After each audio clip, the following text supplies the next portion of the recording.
하나님 말씀 데살로니가 후서 3장 6절에서 15절까지 말씀 교독하겠습니다. 데살로니가 후서 3장 6절에서 15절입니다.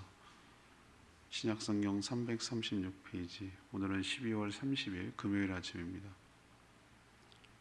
12월 30일자 본문 데살로니가 후서 3장 6절에서부터 15절까지 말씀 교독하겠습니다. 형제들아, 우리 주 예수 그리스도의 이름으로 너희를 명하노니 게으르게 행하고 우리에게서 받은 전통대로 행하지 아니하는 모든 형제에게서 떠나라.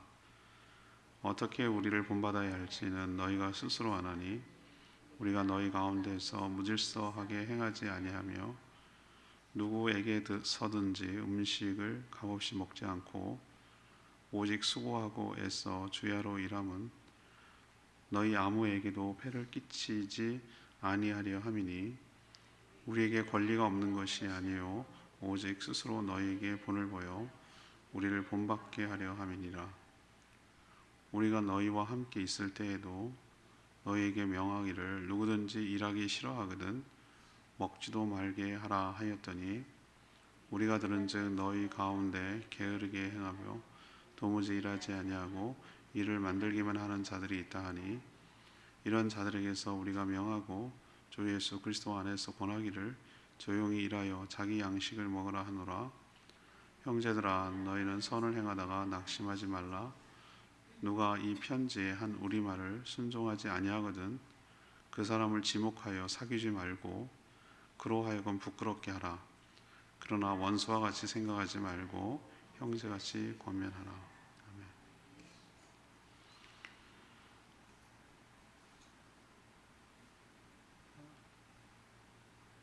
데살로니가 교회의 일부 성도 중에 잘못된 종말 사상의 영향을 받아서 스스로 일을 해서 먹고 살지 않고 일만 만드는 자가 있었던 모양입니다. 바울은 자신이 사도로서 복음을 전하고 교회를 세우는 사도로서 사례를 받을 권리가 있었지만 스스로 일을 해서 그들에게 폐를 끼치지 않고 본을 보인 것처럼 스스로 일을 해서 자기가 스스로 일을 해서 먹고 살라고 권면을 합니다. 이렇게 말을 했는데도 불구하고 여전히 말을 듣지 않으면 그를 지목하여 책망하고 사귀지 말고 부끄럽게 만들라고 하고 다만 원수가 아니라 형제처럼 권면하라고 당부하는 내용이 오늘 내용입니다. 사도 바울의 오늘 질문은 사도 바울의 권면은 무엇입니까? 이것이 오늘 질문입니다. 어떤 내용을 권면했습니까? 먼저 6절에서 9절까지 1문단입니다. 가르쳐 본을 보인 대로 행하라고 권면했습니다. 가르쳐서 본을 보인 대로 행하라고 이야기하고 있습니다. 데살로니가 교회의 문제 중 하나가 이 잘못된 종말 사상의 영향을 받아서 무질서하게 살아가는 사람들이 있었습니다. 1장의 표현처럼 주의 날이라는 것은 주님이 재림하신 날, 강림하신 날을 말하는 것이죠. 주의 날이 이미 임했다, 이미 재림이 임했다라고 주장하는 거짓 사도들의 말을 듣고 어차피 이 세상이 망하고 사라지고 새로운 세상이 될 건데, 새로운 세상이 열릴 것인데 뭘 굳이 열심히 일을 할 필요가 있겠나, 무슨 의미가 있나 라는 생각을 가지고 무의도식한 거예요. 아무 일도 안 하고. 근데 먹고는 살아야 되잖아요. 그럼 누군가가 그 사람을 대신해서 수고해야 되고, 그렇죠? 사람이 안 먹고는 살 수는 없잖아요. 생존을 위해서는 누군가가 수고를 해야 폐를 끼치는 거죠. 한마디로 폐를 끼치는 것이죠. 그렇게 살아가는 자들이 있었습니다. 보통 심각한 게 아니죠. 이렇게 잘못된 신앙의 영향을 받으면 이렇게 삶이 망가지고 피폐해지고 여러 가지 어려움이 생긴다는 것을 잘 보여주는 것이에요.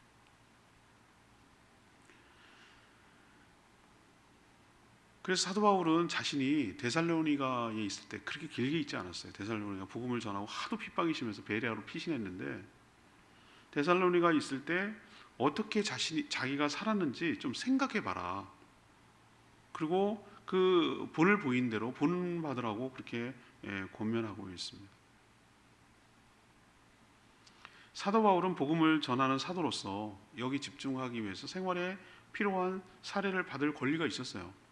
또 그리고 여러 마케도니아 지역, 나중에는 마케도니아 지역에서 선교 후원금을 거두어서 보내줍니다. 그래서 사역을 집중하고 어떤 일을 해나갈 수가 있었거든요. 사울이 이슬 먹고 살진 않잖아요. 그렇죠? 밥 먹고 살겠죠? 밥은 빵 먹겠구나 걔네들. 참이슬 안 먹는다 이 말이에요. 이슬 먹고 사는 일이 없어요. 몸을 갖고 있는 이상 생활에 필요한 도구를 필요한 것들은 당연히 생기는 것이죠. 그렇죠. 왜 권리가 있는데도 그렇게 살해를 안 받았습니까? 데살로니가 교회 초신자들이잖아요. 사람 봐가면서 하는 거예요. 아직 믿음의 수준이 그 정도도 안 되는 사람에게 자기가 그렇게 뭘 요구하고 이거 하면은 이 사람이 우리에게 복음을 뭘 말하고 전하는 게 자기 먹고 살려고 그러는 거구나 이렇게 오해할 수가 있단 말이에요. 왜 그러냐면 그 당시에 어떤 사람들이 있었냐면은 우리는 연예인들이 TV에 나와가지고 뭐 여러 가지 하고 그러면 뭐 어떨 때 내가 바보 같아 진짜. 그럼 내가 그 사람들이 어떻게 사는지 내가 알 이유가 뭐가 있는데요. 근데 또 그거 좋다고 이렇게 쳐다보고 막 먹어가면서 그 쳐다보고 앉았어요. 아니 뭐 예를 들면 생산적인 거, 아니 좋은 강연이라든지 뭐 여러 가지 다큐멘터리라든지 뭐 이런 그런 리얼이라는 것은 뭐 스포츠라든지 뭐 이렇게 진짜 그런 것들은 물론 뭐 가치관의 차이긴 있지만 아니면 조금 영화라든가 뭔가 이렇게 감동을 주고 뭐 이런 거는 좀 그런데 어떨 때 보면은 뭐 저런 걸 내가 알아야 돼? 뭐 저까지 내가 굳이 알아야 돼? 뭐 이런 거 있잖아요. 근데 그렇게 해서 그 사람들 하는 거예요. 방송을 내 가지고 그 사람은 그걸 먹고 사는 거예요. 그렇죠?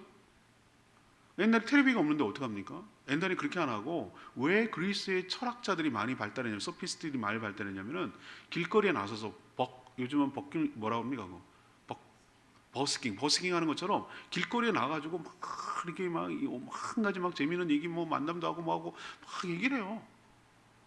우리 연주를 해서 돈을 받지만 그 막 얘기를 하면은 그 이다 돈 이렇게 줍니다. 그래서 먹고 사는 사람들이 있었어요. 그 무리들이 있었다고요. 그게 직업이에요. 그러니까 사도 바울이 자기도 그런 동급으로 여겨지는 게 너무 싫은 거예요. 자기가 전하는 것은 나 먹고 살려고 하는 게 정말 생명을 전하고 하나님의 뜻을 따라서 하는 건데 그렇게 자기가 오해할까 봐 자기는 어떻게 했습니까? 사도 바울은 텐트 메이커, 장막이 뭡니까? 텐트. 그거를 만드는 기술이 있었단 말이에요. 그래서 아굴라 브리스길라도 그렇게 만난 거고요. 직업이 똑같아가지고. 그거를 먹고 해서 살았단 말이에요. 충당해가지고 어디 가든지 그거는 필요하니까. 근데 왜 텐트가 그렇게 많이 합니까? 생각해 보세요. 요즘 우리도 보면은 이 여러 그 집에 따라서 계층이 분류가 되잖아요. 좋은 집에 사는 사람은 맨션 타고 뭐 이렇게 하는데 종들이나 서민들이나 돈 없는 사람들은 돌이나 뭐 이런 걸로 지을 수 있는 환경이 아니에요.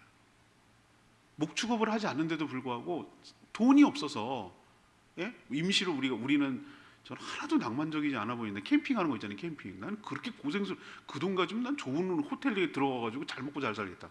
웬 고생을 해가면서 그 고생을 하냐 이 말이지. 가치관의 차이지만 아무튼 어쩔 수 없이 그렇게 사는 사람은 얼마나 서글프겠어요. 그게 필요한 사람이 있어요. 그 텐트가. 그래서 그걸 만들어가지고 먹고서 생활하고 충당했단 말이에요. 그걸 본을 보였다고 지금 그 얘기하는 거예요. 봐라. 내가 당연한 권리가 없어서가 아니라 권리가 있지만 내가 너희들한테 무엇을 요구하지 않고 내가 스스로 벌어서 복음을 전하고 살지 않았냐. 니네 생각 좀 해봐라. 종말에 관해서 믿는다면 내가 정말 더 열심히 믿을 건데 종말이 임박했다면 나도 그렇게 할 필요가 없었을 텐데 종말이 임박했다고 하면 내가 그렇게 하겠냐. 내가 너희들을 할 때 보였을 때 정말 그 순간에도 계속해서 일을 해서 먹고 살지 않았냐. 그래서 누구에게도 스스로 일을 해서 먹고 살아서 누구에게도 폐를 끼치지 않았잖냐. 그걸 본받으라고 지금 오늘 얘기를 하는 거예요.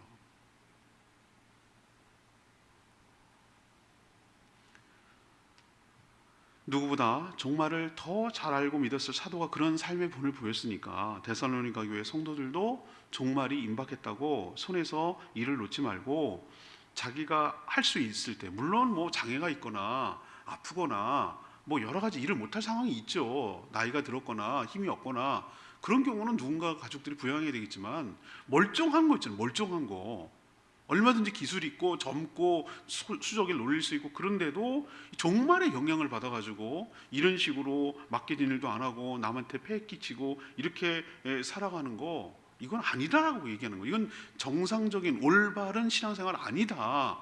내가 너희들한테 그렇게 안 보여줬잖냐. 그러니까 내가 너희들한테 보인 대로 잘 끝까지 감당하고 살아라 라는 얘기가 바로 오늘 첫 번째로 바울이 하는 얘기예요. 스피노자 여러분 아시죠? 하도 유명한 얘기라서 내일 지구의 종말이 올 사과나무 심겠다고.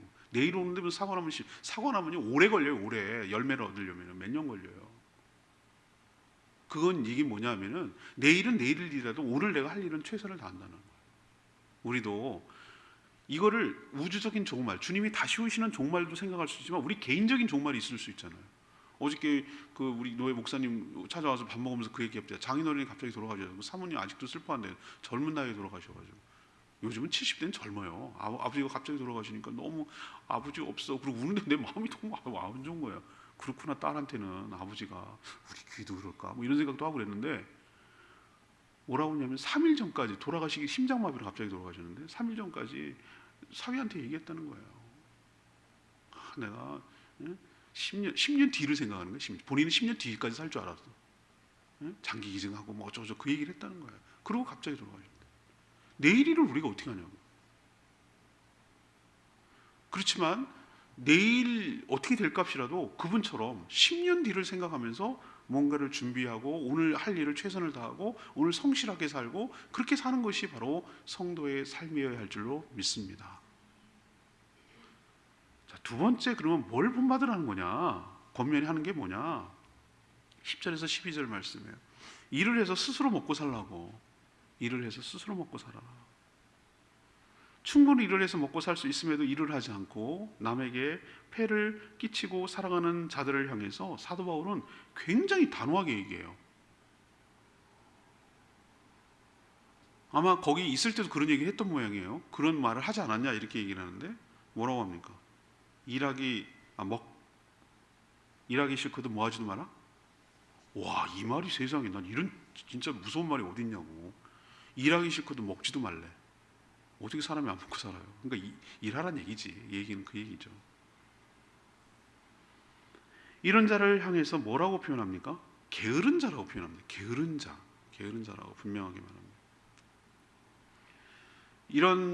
이들은 단순히 일만 하지 않는 것이 아니에요. 오늘 보니까 다른 표현에도 그렇게 나오는데, 일을 하지 않아서 생겨난 시간 있잖아요. 이 시간을 의미 없이 보내는 거예요. 다른 사람의 일을 간섭하고 참견하고 별로 생산적이지 않은 일에 시간을 허비하는 거죠. 허비. 전혀 도움이 되지 않는, 자기에게도 남에게도 유익이 되지 않고 덕이 되지 않는 일들을 하는 것에 시간을 보내는 거예요. 예를 들면 자기의 뭐 건강을 위한다든지 자기 발전을 위한다든지 뭐 남에게 이렇게 함으로써 섬겨가지고 봉사를 한다든지 뭔가 그리고 복음을 전하는 거라든지 정말 다른 사람을 섬겨주는 이런 여러 가지 어쩐 좀 의미 있고 생산적인 일을 하는 게 아니라 오만 가지 그냥 돌아다니면서 이거저거 끼웃끼웃하고 여기 참견하고 저기 참견하고 이거 구경하고 저거 구경하고 이런 식으로 시간을 보내는 거. 이렇게 했을 때 이거는 세상에서 뭐 일어나는 일도 문제지만, 이런 자들이 교회 안에 있을 때, 지금 교회를 두고 하는 얘기잖아요. 데살로니가 교회 편지를 쓴 거니까 교회 안에 이런 자들이 있다는 거예요. 그래서 그 표현이 참 정확한데, 일은 하지 않고 일만 만들어, 이런 표현을 쓰고 있어요. 일은 하지 않고 일만 만들어 공동체를, 교회를 힘들게 하는 자들이 있다라고 아주 강하게 책망하고 있어요. 사도 바울은 그런 자들에게 주 예수 그리스도의 이름으로 명령합니다. 예수 그리스도의 명령하는데, 시끄럽게 일만 만들지 말고, 일만 만든다는 얘기는 여러 사람들한테 힘들게 하지 말고 여러 사람들을 정말 골치 아프고 부담되고 마음에 염려가 되게 만들고 모든 공동체에 그렇게 하지 말고 조용히 자신의 일을 해서 자신이 먹을 양식은 스스로 뭐하라? 해결하라. 스스로 해결해라 라고 단호하게 말합니다. 종말의 시기, 종말의 방법은 누가 알아서 하십니까? 하나님의 영역이고 하나님이 알아서 하실 줄로 믿습니다. 그러니까 우리는 그냥 그때 되면은 그냥 그런가 보다 하고 담담히 받으면 되는 것이에요. 우리 개인적인 종말도 마찬가지예요. 물론 아쉽죠. 늘 더 오래 사시고 그렇게 해야 되지만 그렇게 됐을 때 뭐 돌아가셔도 하나님의 때가 거기까지인가 보다 라고 슬프지만, 물론 순간적으로 그 순간은 너무 슬프고 안타깝지만 또 하나님의 때가 되면 하나님의 방법으로 하나님의 주권 가운데 일어나는 일이라고 생각하지만, 그렇지라도 그 전이라도 그건 하나님께 맡기고 내가 오늘 해야 될 일은 오늘 내가 최선을 다 그때까지 하라고 하신 사명을 성실하게 잘 감당하는 것이 바로 성도의 삶이어야 할 줄로 믿습니다. 바로 이게 권면하는 내용이에요. 세 번째 권면은 13절에 15절까지 말씀이에요. 선을 행하다가 낙심하지 말아라. 선을 행하다가 낙심하지 말아라. 세 번째 문단입니다. 13절에 15절 말씀. 사도 바울은 선을 행하다 낙심하지 말라고 권면하는데, 여기서 문맥상 보면요, 이 앞뒤 문맥을 보면 선이 뭘까? 선이 뭡니까? 여기서 보면은 우린 자꾸 선 그러면 학교 제도권 교육에서 받은 게 있어가지고 선 그러면 불우이웃돕기를 먼저 생각한단 말이에요. 물론 그게 선이 아니란 얘기는 아니에요. 근데 그 성경을 항상 여러분 해석할 때 그 자기의 어떤 고정관념을 거기다 투입시키면 안 돼요. 제일 좋은 거는 이 사도 바울이 여기서 무슨 얘기를 하다가 선한 일 이런 얘기를 나오는지 그걸 봐야 되는 거예요. 흐름을 우리도 보면 서로 대화할 때 보면은 이 사람이 쓰는 용어가 어떤 맥락 속에서 이 얘기가 나오는지 보면 유추가 되잖아요. 그렇죠? 그런 것처럼 이 선한 일도 이 앞뒤 쭉 나온 것 중에 뭘 선한 일이야 라고 생각을 해보면 알 수 있어요. 생각해보세요. 지금 앞에 쭉 종말 얘기 있잖아요. 이 얘기는 이거예요. 종말을 알고 있으면서 알고 있으면서도 자신에게 주어진 일을 성실하게 잘 감당하는 것이 여기서는 선이에요. 선한 일이에요. 종말이 임박했다고 일도 하지 않으면서 무의도식하는 사람들이 선한 일을 하지 않는 거예요. 문맥으로 보면. 제 말 이해하시겠죠? 네. 자, 그런 사람들을 보면 나만 바보네, 나만 바보. 저거는 탱자탱자 놀면서 말이야 종말이 왔다고 어쩌고저쩌고 저렇게 하는, 나만 개미처럼 일하는 나는 뭐야, 뭐 이렇게 생각할 수 있어요. 그렇게 생각하지 말라는 거예요. 성실하게 살아가는 게 선한 일이라는 거예요. 그걸 낙심하지 말라고. 저렇게 살아가는 거 부러워하지도 말고 낙심하지 말라고. 결코 낙심할 일이 아니에요. 왜? 하나님이 다 알고 지켜보고 계시기 때문에 그렇고, 또 사도 바울이 가르쳐주고 본을 보인 것처럼 자신이 스스로 일을 해서 자기 먹을 것을 책임지는 것이 그게 바로 선한 일이에요. 그렇게 살지 못한 것 때문에 낙심할 이유가 없다는 거예요. 그런 자들을 어떻게 대하면 좋을까? 오늘 지침을 주고 있어요. 먼저 그 사람을 지목하라고 그랬어요. 우리 사람들 지목하는 거 되게 두려워하죠. 특히 우리나라 사람들 그래요. 지목하는 거 잘못해도 지목하면 안 된대. 근데 오늘 분명히 지목하라고 그랬어요. 그런 자들 부끄럽게 만들어라. 사귀지 말아서, 교제하지 말아서 부끄럽게 만들어라. 교제하지 말아갖고 부끄럽게 만들래요. 그래도 듣지 않으면 어떻게 하라 합니까? 6절에 가르침대로, 받은 전통대로, 가르쳐준 대로 행하지 않고 게으르게 행한 자에게서 뭐하라? 떠나라. 이렇게까지 표현해요. 처음에는 권고하고 얘기해주고 권면하고, 그런데도 여전히 그렇게 계속 살면 어떻게 하라는 거예요? 그 사람과의 관계를 끊으라는 얘기예요. 어휴, 겁나요, 겁나. 그렇지만 15절에 원수처럼 대하지 말고 형제처럼 대해서 다시 돌아올 수 있는 길은 열어놔라. 뭐 이런 얘기를 하고 있어요. 이렇게 단호합니다. 그러니까 여러분도 이 맡겨진 일 끝까지 최선을 다하며 일본 여행 잠깐 갔었는데요. 거기 일본 사람들 특징이 그렇더만요. 국민성이 그런 것 같아.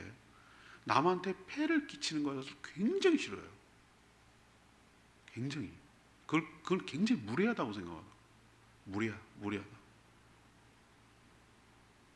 근데 우리도 그런 영향이 좀 있긴 있어요. 제주도는 좀 육지보다 더한 것 같아요. 영향이. 그래서 남한테 폐를 끼치는 거. 이거는 정말 있을 수 없는 일이라고 생각하는 거예요. 근데 어떤 의미에서 폐가 서로 그럴까? 서로의 관계의 돈독함을 생산적인 의미에서 그걸 폐라고 끼친다고 말하지 말고 서로 사랑을 주고받는다는 의미에서 사랑이 빚을 진다는 의미에서 긍정적인 시너지가 나기도 해요. 어떤 경우는 꼭 뭐 사람이 너 주지도 말고 받지도 않고 나한테 하지만 이건 아니거든요. 그럼 아무것도 안 일어나거든요. 그렇지만 그만 선대하는 마음으로 사랑을 베풀면 또 거기에 대한 리액션으로 사랑의 반응이 오고 그 사랑이 커져서 또 리액션이 가면 또 그 덩어리가 커져서 눈덩이처럼 또 사랑이 오고 이름으로써 그 사랑의 관계가 더 충만해지고 더 커진다면 그런 사랑의 빛이라고 말하는 폐는 서로 끼쳐도 좋아요. 그런 의미에서 폐라고 한다면. 그러나 그런 게 아니라 오늘 문맥에서 보면은 뭐예요? 정말 이기적으로 자기 것만 챙기고 남은 저렇게 수고하고 애쓰고 열심히 살아가는데 그런 거는 안 하고 자기 것만 챙기려고. 이게 폐인 거죠. 오늘 저는 레마의 말씀이 이 여러 구절 중에 있는데 13절 말씀이 여전히 마음에 와닿았어요. 형제들아 너희는 선을 행하다가 뭐 하지 마라? 낙심하지 마라. 선을 행하다 낙심하지 마라.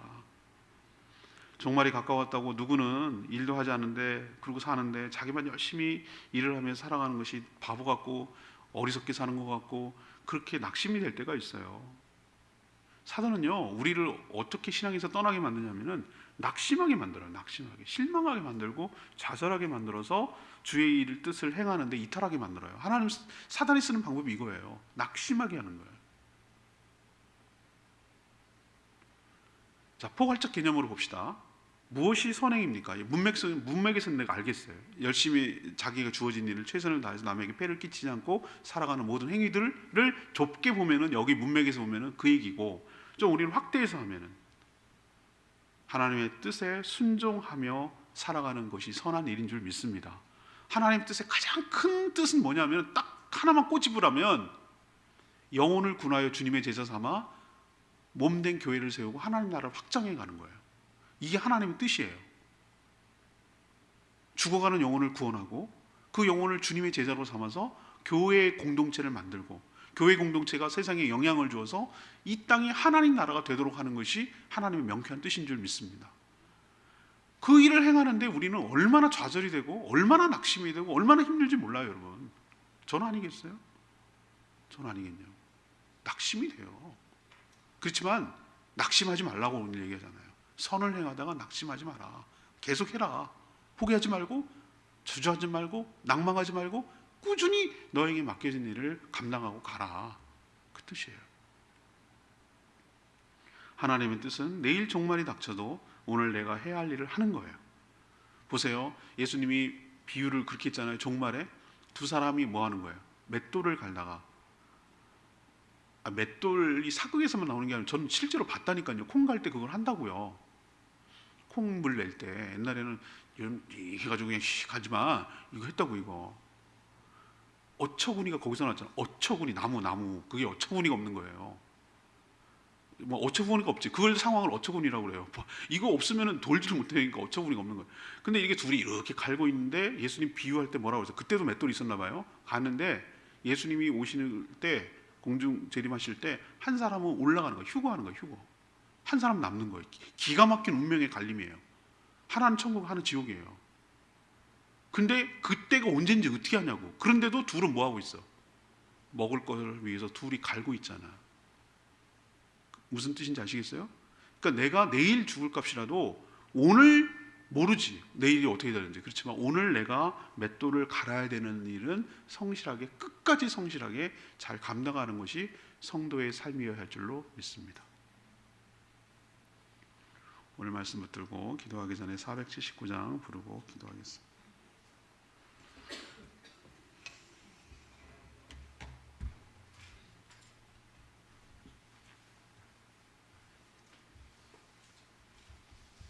찬양집 479장 오직 주의 사랑에 매여 찬양 부릅니다.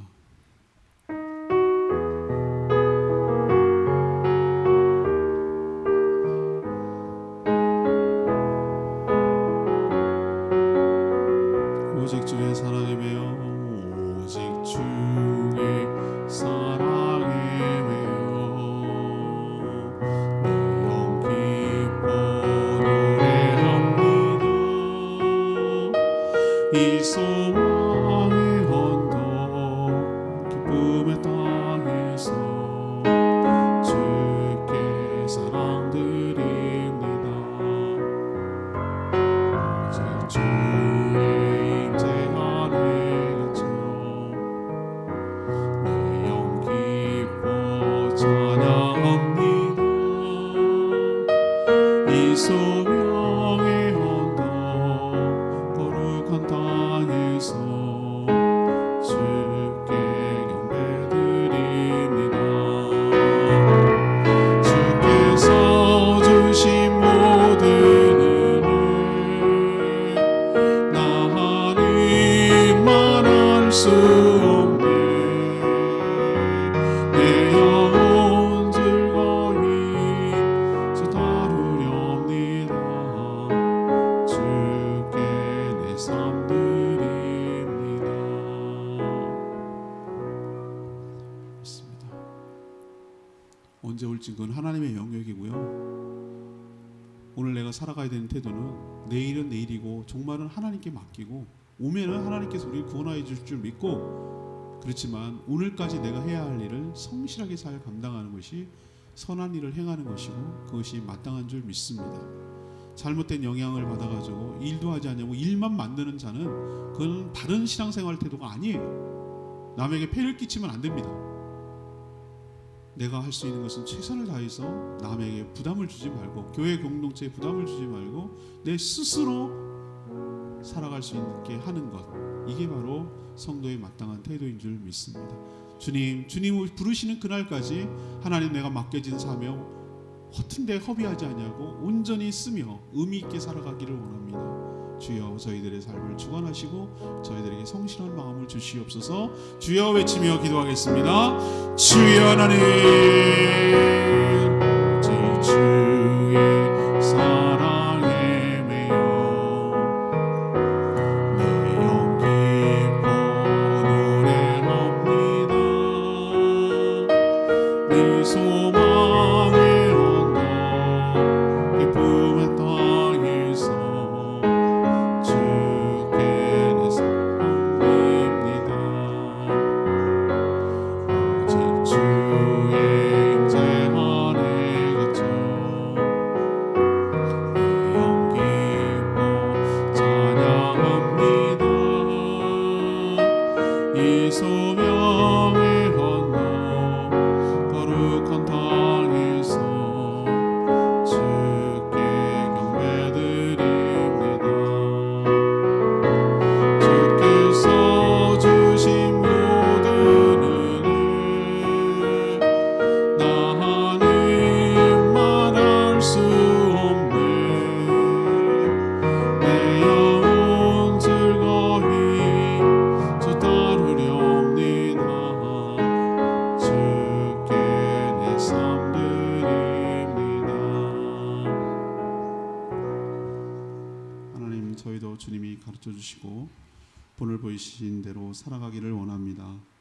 또 사도들의 가르침과 삶의 본을 보인 대로 살기를 원합니다. 잘못된 종말 사상 때문에 일을 하지 않고 남의 일에만 참견하며 일만 만드는 자들이 되지 않게 하시고, 자신이 먹을 것은 스스로 일을 해서 채워 남에게 폐를 끼치거나 공동체를 어렵게 하지 않게 하여 주시옵소서.